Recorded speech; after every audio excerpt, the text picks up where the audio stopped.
Hey everyone, and welcome back to Don't Open That Door. I am Justin, the random club goer. I'm Nico, part-time vampire slayer, part-time guitarist in a funk band.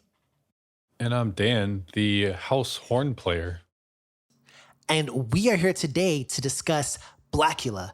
Directed by William Crane, this stars William Marshall as Mamualde, Vanetta McGee as Luva and Tina, Thalmus Rasulullah as Dr. Thomas, Gordon Pinsent as Lieutenant Jack Peters, and Denise Nichols as Michelle. So this movie opens up with Prince Mamualde in conversation with Count Dracula. Yes, that Dracula. Mamualde is basically trying to bring a cease to the slave trade, to which Dracula's not in agreement. Mamualde tries to leave, but Dracula shows up with a squad of vampires and he basically bites Mamualde. After cursing him to live forever with his name, Blacula, kind of like a play on Dracula, I guess. So he's basically a vampire now. Dracula locks Mamualde in a coffin so that he has to live forever with the thirst of blood. But that doesn't last forever, does it, Nico? Nope, it lasts right up to the 1970s when we come back. And at that point, two interior designers are purchasing a whole bunch of stuff from Dracula's castle, and they find the coffin that Mamualde is trapped in. So they bring him to LA, and they go partying. That's what happens. No. When the coffin arrives in LA, the designers break the lock on the coffin like complete fucking dumbasses. Why in the world would you do that? And Blacula is unleashed upon the world. Well, I mean, to be fair, hang on. Pausing the action here. There's no way they would know that there was like a vampire in the coffin. Well, yeah, but would you fucking open it? Would you fucking... I would buy a there's coffin. this dead guy in my I would buy a coffin. Fair enough. in it. Well, I'm saying, Now, if you were the fuck type outta of cat here. to buy a coffin. I mean, yeah, but they know it's from Dracula's effects, so... Yeah, like, I mean, they fucking know, bro. there's a they good have chance to there's a fucking vampire in know. it. No Aye, man. fucking way. Aye. Staying in the episode. Well, carrying on from this debate, Dan, what happens? So after he drains the two interior designers, Mamualde happens upon a young woman, Tina, who looks just like his deceased wife. Tina runs at first, but Mamualde runs into her in the local club and he explains himself, and Tina starts to like him. So now we are introduced to Dr. Gordon Thomas, who is a pathologist for the local police department. He examines Mamualde's victims, and when they start to reanimate, he investigates further. Okay. Plot kind of building up here a little bit. Nico, how does the action build from there? So at this point, Mamualde continues to attack more civilians, and he's developing his relationship with Tina. Erstwhile, Gordon begins to investigate the occult and begins to suspect that Mamualde might be a vampire in what was a dialogue scene that you might describe as a game of chess, almost. He goes to a grave where one of Mamualde's victims is buried, and he kills the victim who had turned into a vampire. Mamualde then confesses to Tina the truth of his nature, and she falls in love with him. Gordon shows a police lieutenant evidence of vampires, and together they launch a manhunt for Mamualde. All right, and how does this one cease, Dan? How does it end? So Gordon and the police lieutenant raid a warehouse and kill off a lot of Mamualde's brood, but he is actually in another location. Mamualde had summoned Psych! Tina. It's the wrong number! Psych! So Mamualde had actually summoned Tina to a chemical factory, and the heroes end up tailing her there. So Tina is shot in some crossfire, and Mamualde bites her, hoping to turn her so that she can live forever. Well, that doesn't really work out too well because Gordon and the police chief find the coffin where she's in and end up staking her, killing her. So saddened by the loss of his love, Mamualde decides to end his existence, and he voluntarily walks out into the sun and kills himself. Ends scene very abruptly. Damn. Well, I mean, that's kind of a melancholy ending, but let's go ahead and we'll take it from the top. We'll start with the visuals. Nico, what do you think of the visuals in this flick? So this is a film that definitely shows its age, but I don't mean that in a bad way. Like, just the quality of everything isn't nearly as crisp as you might be used to in the year of our Lord 2021, but that's okay because it still looks really great, honestly. Even if the sort of I don't know, it's not 4K if you get my meaning here, but the costume design is fantastic. The sets are really well done. The overall vibe of the movie is great, and it had one hell of an opening sequence with the credits rolling. Yeah, that was one of my favorite parts of the movie, actually. That was really cool. One other thing I do want to add in terms of the visuals, this movie had a really dope, I don't know the actual technical name for the shot, but there's a vampire, I believe it was Juanita. So she's coming out from this door and she's running down the hall, but towards the camera. Yeah. And her makeup is all done really cool and her hair is all crazy and like she looks crazy and like she's a vampire obviously at that point. And like it's the makeup and design on her is so awesome. And when she's coming down that hallway running straight at you, I was like, yo, that's a really fucking cool shot. That was one shot in particular that I really, really dug. But Dan, anything on your end from the visuals? I mean, I thought they were pretty good, especially considering the time. I mean, nowadays, we look at it and, it's obviously, it looks a little cheesy sometimes. But I mean, I think it was well done given the time period. And there's a couple like fight scenes that were a little rough in the visual department. Like there was Yeah. It looked like Saturday morning cartoons at some points. There's one, I think the first fight scene, sort of in the intro when Mamuwalde is a real human, he throws like a pot at somebody's head and you like they didn't do the cut at the right time and you clearly see the pot like go across the screen instead of hitting the guy in the head. But the guy still reacts like it hits him in the head, and they should have cut the scene like half a second earlier so you didn't see that. But it has big Adam West as Batman vibes, and yes. I kind of unironically love it for that. And this is sort of spoilers for my thoughts on the movie, but a lot of the visuals and the audio and things sometimes were a little bit ridiculous, but I thought ridiculous in a good way. Even though I know, like at the time, they weren't supposed to be meant, they weren't meant to be ridiculous, but I actually enjoyed them quite a bit. Okay. I will also add now, kind of changing gears here to the audio. I really dug the score and the soundtrack. So good, for bro. this. It was really, really cool. One thing I will say as well, and I don't know how I feel about this, but in the movie, there's a point where they're in the club and there's like, a performance going on. And the movie really focuses in on this performance. Like we get like 2 full-length songs pretty much.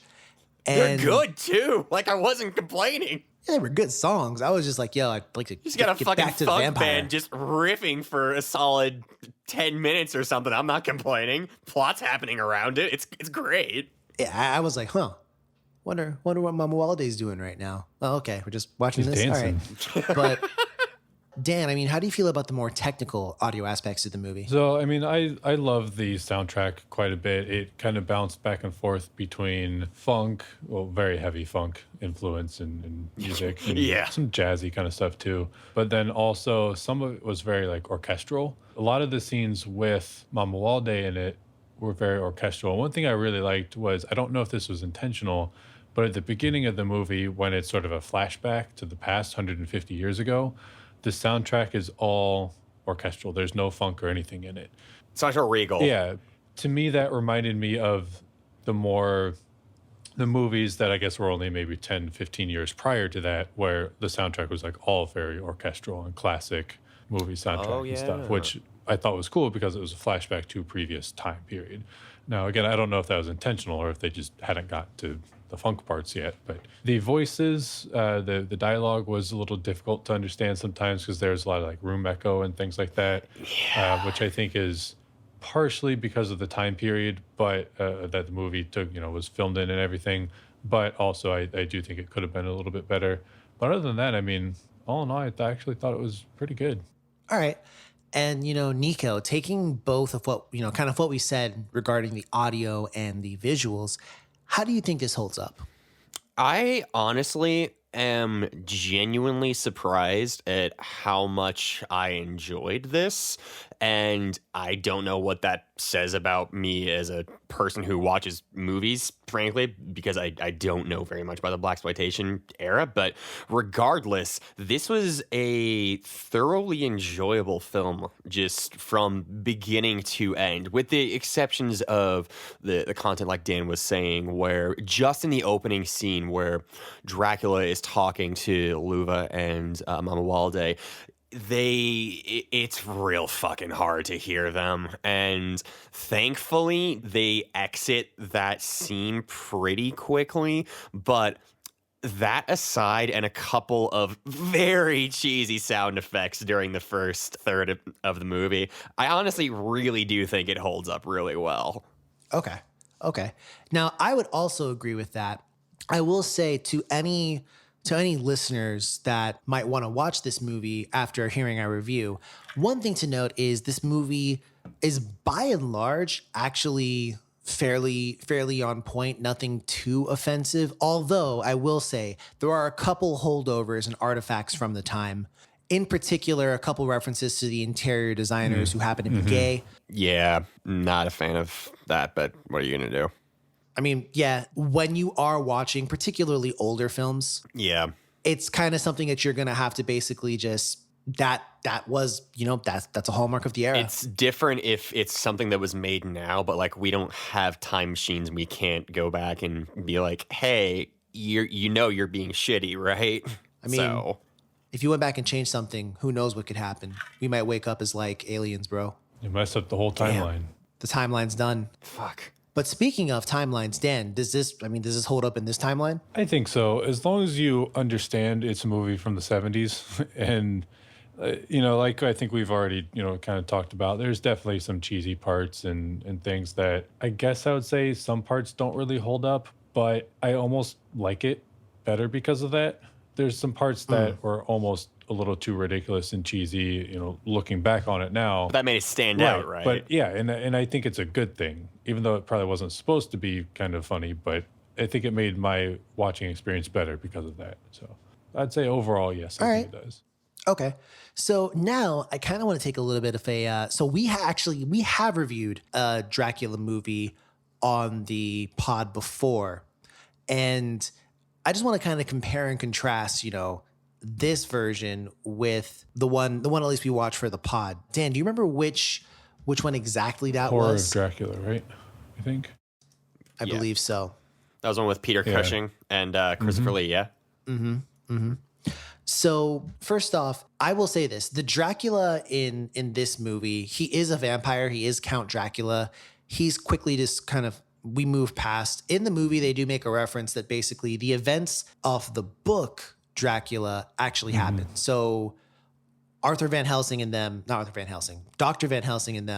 they kill off Dracula, and now we have Mamuwalde who shows up. Mamuwalde is actually a lot like the original. The way his character acts is actually quite similar to how Dracula acts later on in future interpretations of it. The fact that he's pining for his lost love, that side of his character.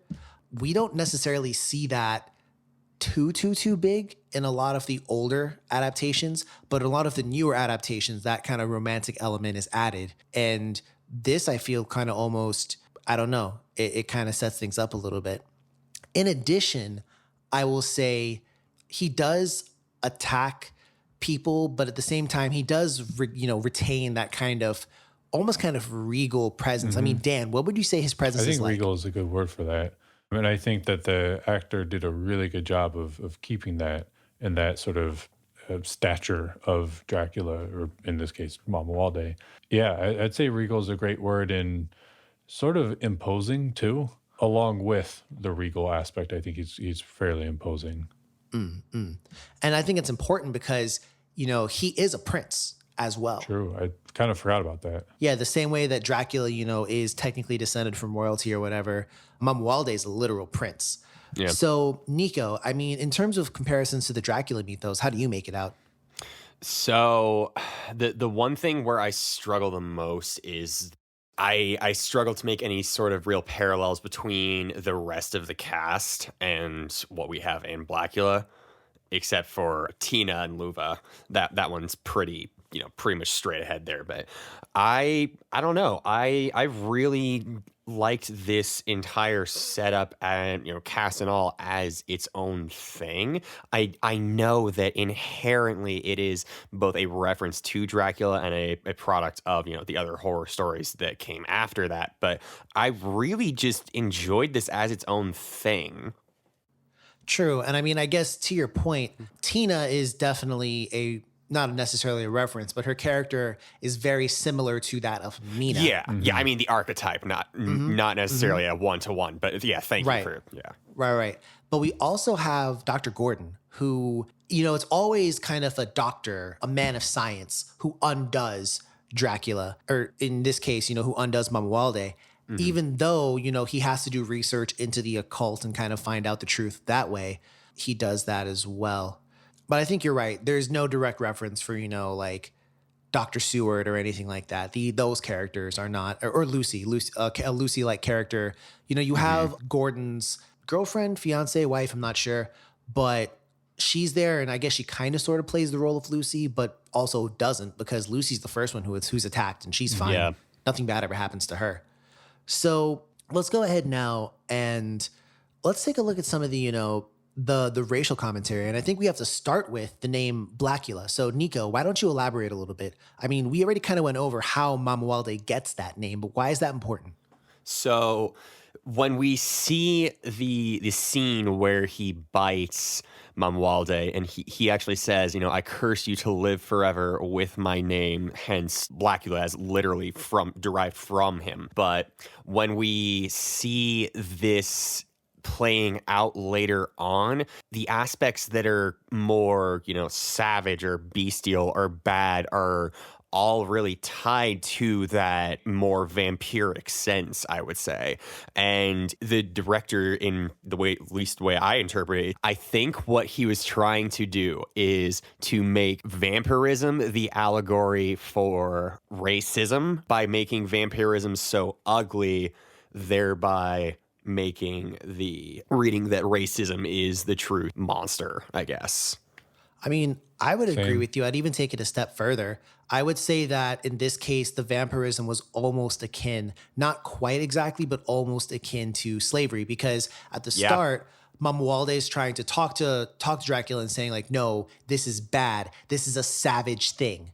Like, what kind of person would enslave another man? And Dracula is like, oh, I find this to be very interesting. Yeah, I'd buy your wife. Yeah. Yeah, like Mamuwalde himself even says, he tells Tina, I was enslaved. Mm-hmm. Yeah. He specifically tells her that. He even forces him, in a sense, to take his name. Dracula wanted Mamuwalde to lose his name. Which is fucked up.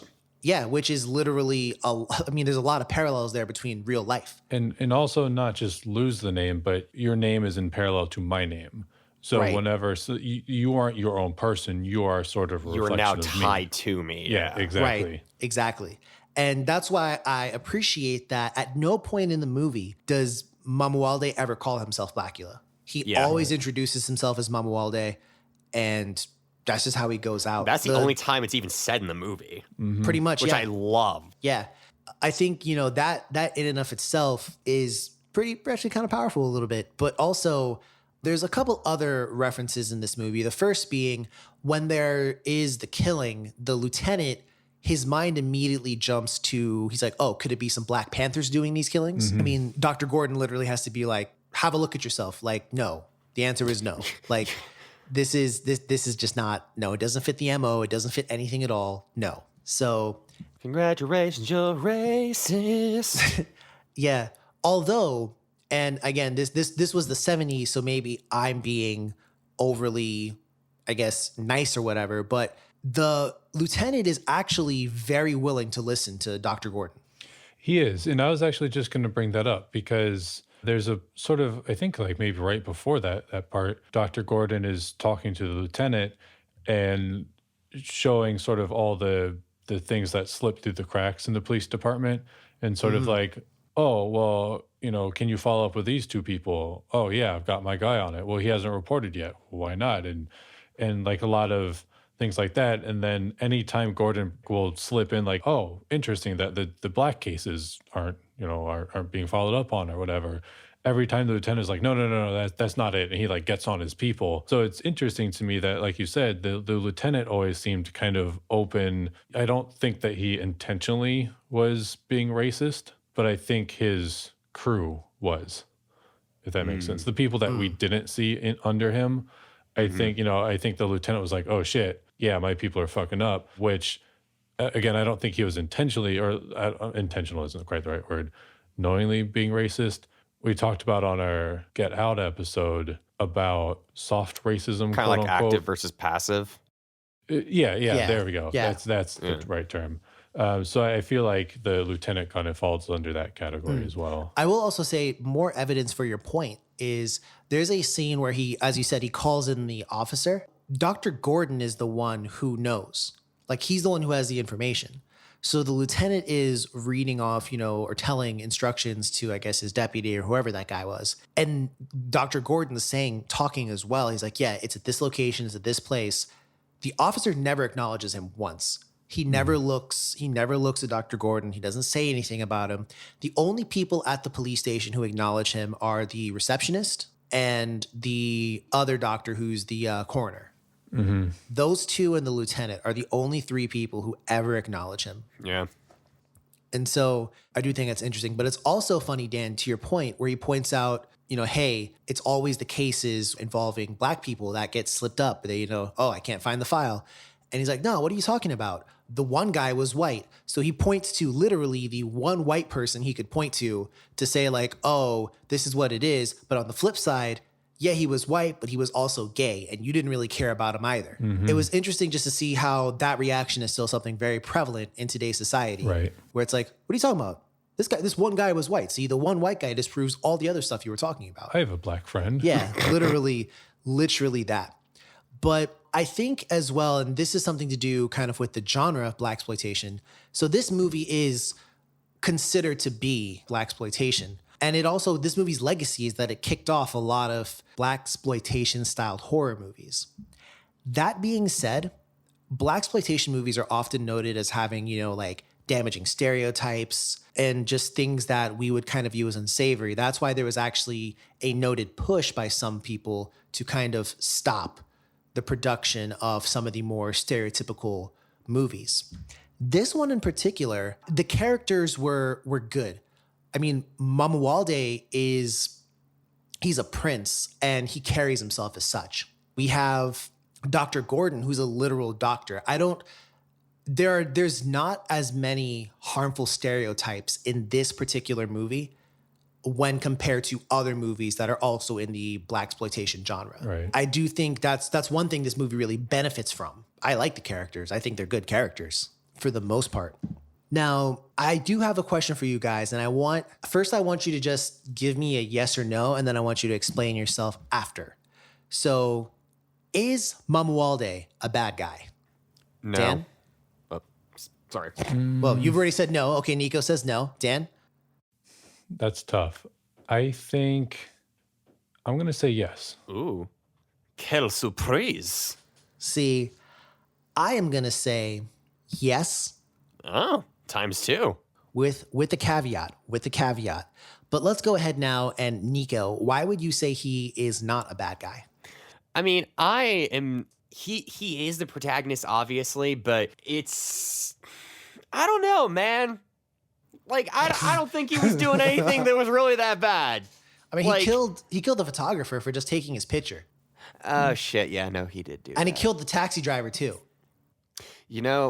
Some days we all have just happy little accidents. Yep, like getting killed. He killed a lot of people. He killed a lot of people, actually. Yeah. When they go to the warehouse, it's a lot of people there.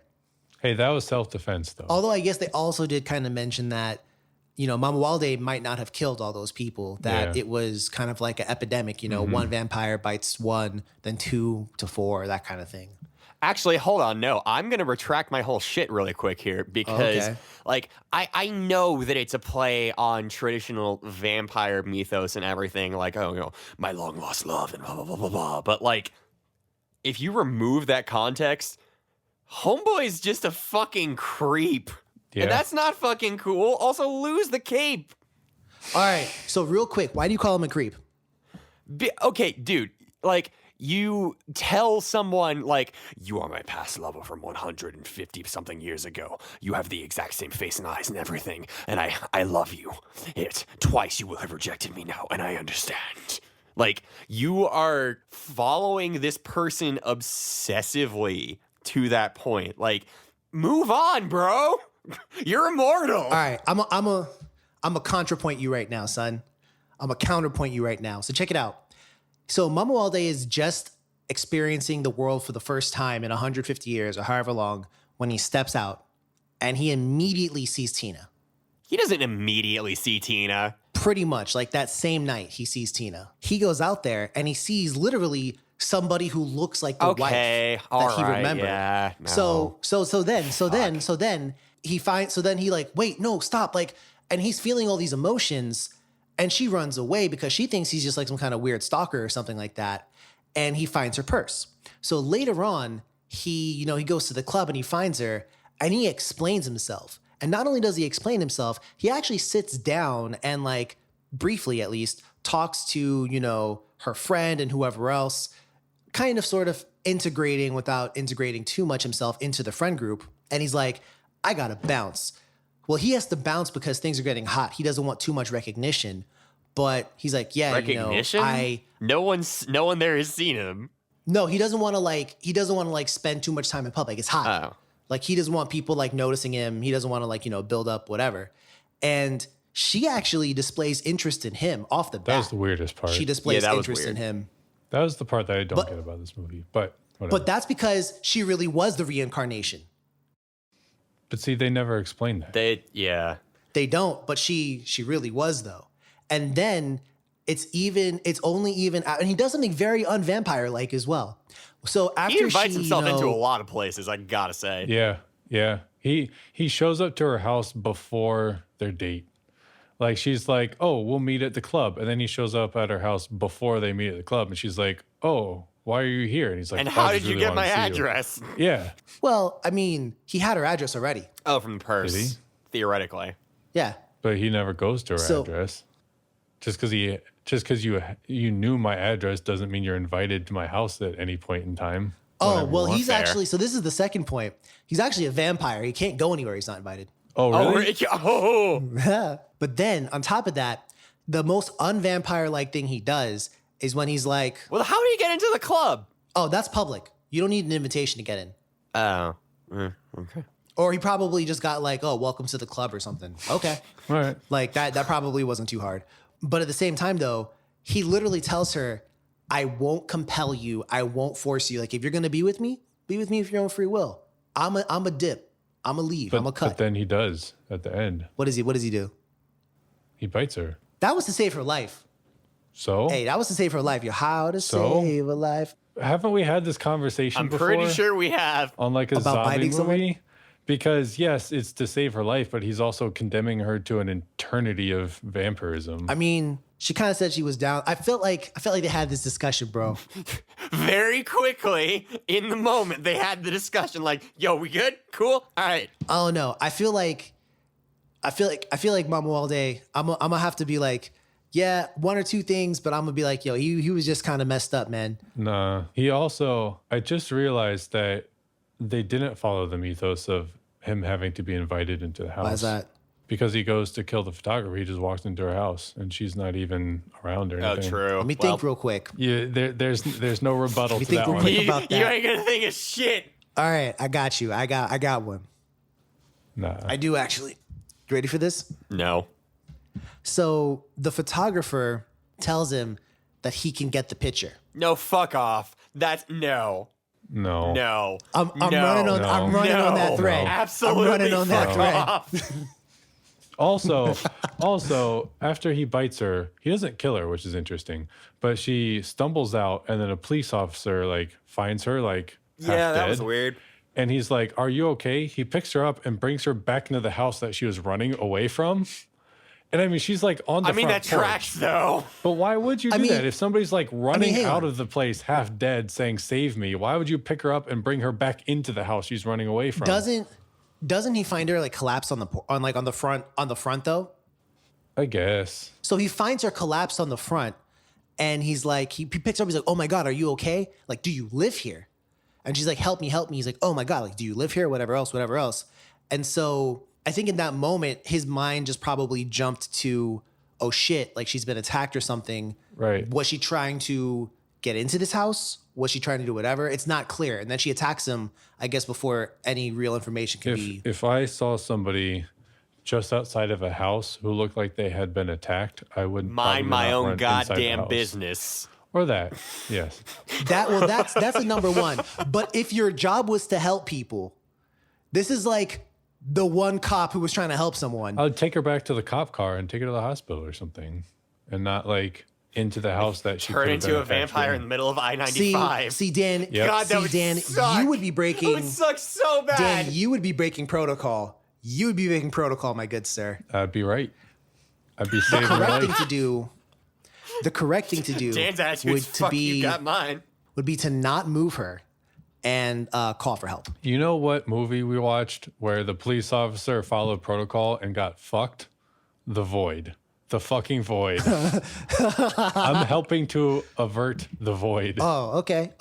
And now I'm Dan's side. Well, I'm on Dan's side again. Yep. I don't know. My position here is paper well. thin, Speaking of y'all. sides, it's time to take one because it's what would you do time. So I'm gonna go ahead and not for any reason in particular. Let's pretend that you guys don't know me, right? Like you never met a Justin. Sure. Do we know a Bustin? So Well, nope. no, not yet. Nope. Not yet. Yes? I'm about to. Yeah. Oh So- Christ. So basically, you guys are chilling at the club one day, and then I walk in and I'm just like, "Greetings. I am Prince Justin from Trinidad." What would your reaction be to seeing such a I would laugh your person. corny ass out of there. bro? What if I really was a prince though? I would entertain it. Oh, I ordered French champagne for the table. And I can't fucking drink. Okay, fine. I got you the finest soup. Finest water. Soup? Is it from the stove? It's cooked on a stove. I would literally tell, the staff, I need water melted from the most pristine glacier in the highest reaches of the mountaintops. If you don't have your own glacier store-bought, it's fine. I have a glacier in my hometown. Go get it from me. In my kingdom. So what would you do? And you two are both, kind of like investigators at this point. So people start disappearing and you see bite marks on the neck. So the myth of Dracula is known in this world. Does your mind immediately jump to vampires? Yes. No. It would, but I don't know that I would totally believe it.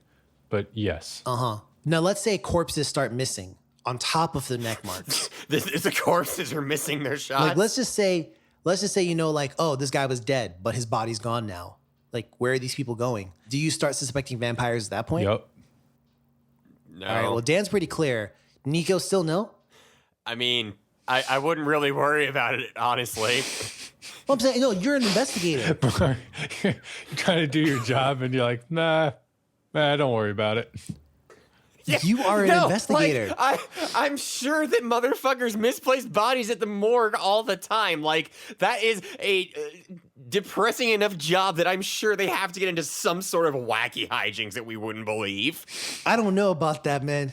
I want to believe that, Justin. I want to believe that. Okay, Justice for morticians, man. so then let's say another guy Man. another guy shows up and he actually proves to you, like the scene with Juanita, where he actually proves to you, like, yo, she is a vampire. There are legit vampires. At this point in time, and he's like, I think Count Justin is a vampire. I would believe it. Again. So Nico, at that point in time, would you be like, all right, it's vampires? Bet I would be running my happy ass to the church with a 12-pack of Why are you such Aquafina and get a priest to shit. bless that shit. All right, so would you join the manhunt for me? Oh, yeah, no, I'd be coming for your ass. Okay, nice. So basically, Now he becomes busted. now I become busted. So the way they kind of come after, Mamuwalde is they pursue him to his warehouse where he's not there anymore, and then they trace him to the chemical factory. And I mean, Sounds like a Sonic Adventure stage. I know the chemical factory. I think that is actually a Sonic stage in the first game. Chemical. I think something. you're right. But anyways, either first or second. Anyways, so they didn't bring any real weapons with them though. Yeah, just Nerf guns. Yo, can I say real quick? Mamuwalde took real gunshot. Like Multiple they shot this times. man. You think they would learn? They would learn after the first guy. Like, hey, bullets don't work on him. That being said, I feel like Gordon was pretty fucking smart. Literally, from the moment that he was like, "Yeah, I think this is a vampire," he had a stake and a cross with him at all times. At all times. He had like the maximum cross. Yeah. When Silver plated that shit. Dude, and when he would stab somebody with the stake, he didn't stop. He took a shovel and kept smashing that stake farther into My them. man's was thorough. Yo, I also appreciated the fact that when they went to the warehouse, they just started setting every motherfucker on fire. Like, True shit. I mean, I would too.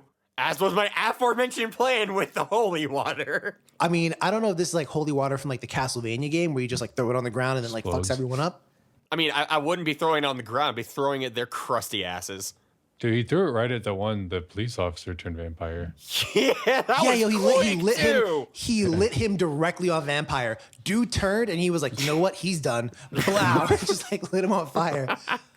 There was actually a pretty impressive, I know it had to be for at least that movie and that set, an impressive stunt. They had a stuntman jump off from on top of crate and land directly into like a wooden pile. I know that Which, shit like, had to they happen. had that, but in the beginning of the movie, there were shots where motherfuckers were, like, jumping forward after being hit with just a punch.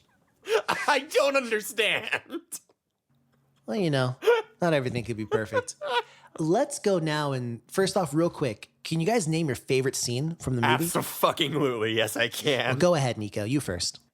There's this one goddamn scene where Mamuwalde is picking off the last of his assailants in the chemical plant, and he just fucking throws a barrel down at a motherfucker and hits him straight in the head. And just like no vampire business, no funny bullshit, just like throws a fucking barrel at someone. You hear it go bonk. Yeah, it was the sound effects too. I just lost my goddamn mind laughing at that. I'm going to go ahead and say one of my favorite scenes.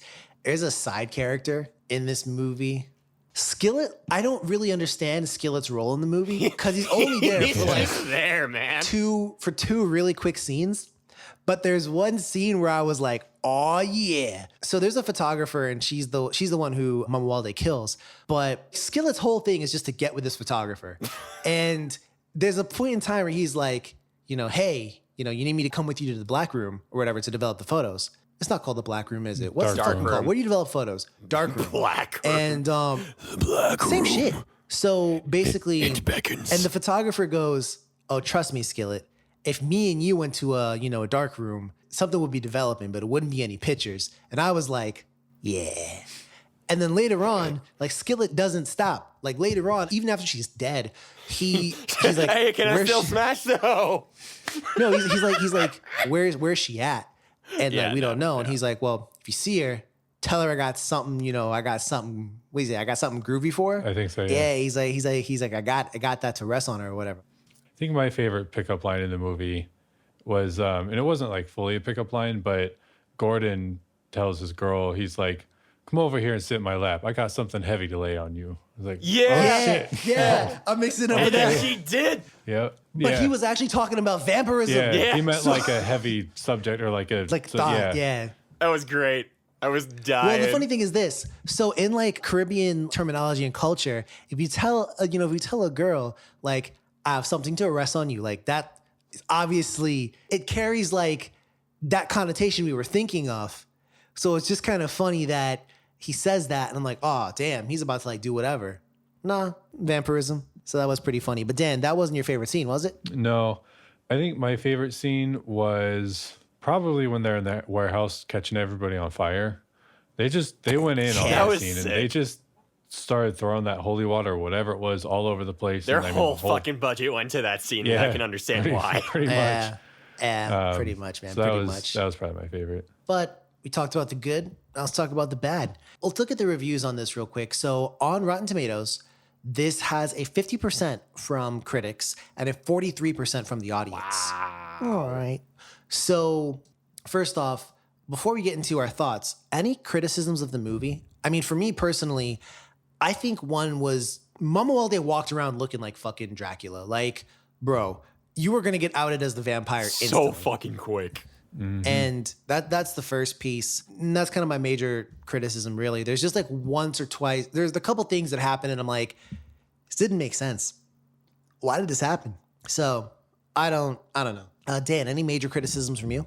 I think my three criticisms are one, the dialogue quality that we kind of spoke about early on. Two, I kind of mentioned this briefly, but I feel like Tina's infatuation with him doesn't make any sense. Yeah. Because I think you're right, Justin. I think she is supposed to be, at least symbolically, the reincarnation, but they don't explain that. It doesn't make any sense. And she just like all of a sudden falls in love with this man. And when he, like early on in their quote unquote relationship, he tells her, yeah, I'm a vampire and I lived 150 years ago. And she's just like, all right, cool. And they Like, that hadn't even doesn't- had sex yet. Yeah. Oh, but he definitely does that too. Yeah. Oh, I'm aware that he does that. It just doesn't make any sense. And I'm like, okay. So those are two. And then the third, and I don't know if there's some other meaning behind this, but Mama Walde looks like a normal person. And then when he's in evil vampire mode, he has these The like mega eyebrows. yes, Bestial mega features eyebrows. and weird hair. Yeah, he's got like hair all over his face, like kind of patchy sometimes and super bushy. And I don't understand why. That's not part of like vampire lore or anything, is it? Not particularly that I know of, but I will say I think it wasn't just him. They did similar effects to a His bunch thralls. of the vampires in this I one. guess. Kind of like what I said about with Juanita, how they kind of did her up a Yeah. little bit. Gave her a unibrow. I Yeah. think. A unibrow was like a very common unifying factor amongst vampires. It's just like for them, I mean, it's just they turn and then they're like permanently like that. Yeah. But for him, he goes back and forth all the time. And it's like, where's his hair coming from? And where does it go?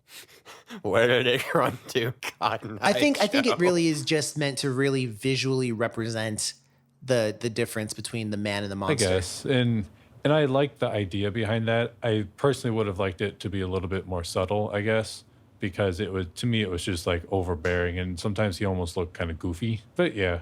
I mean, his eyebrows literally went like all the way. Yeah.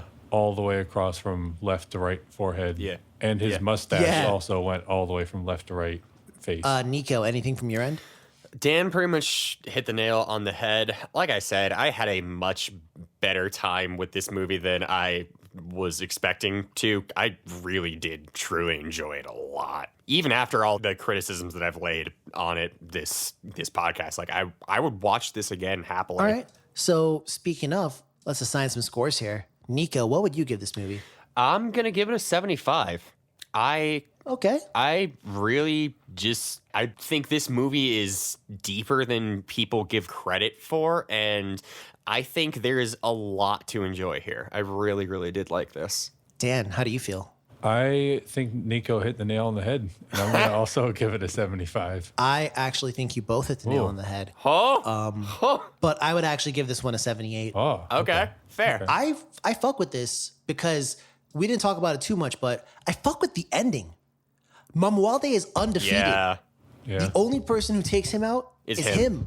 I fuck with that Like, too. I respect Yeah, that. And I also respect the fact that literally, like, it was no bullshit. He really loved this girl. Yeah. Like, he was like, fuck it, I'm not gonna live eternity without her. The pain of losing her twice was just too much. Although, to be fair, he wasn't even awake for losing her the first Yeah. time. But, well, I guess he was. I guess he technically was, right? He was in the coffin. But the fact is, he lost her twice and he just couldn't take it anymore. Done.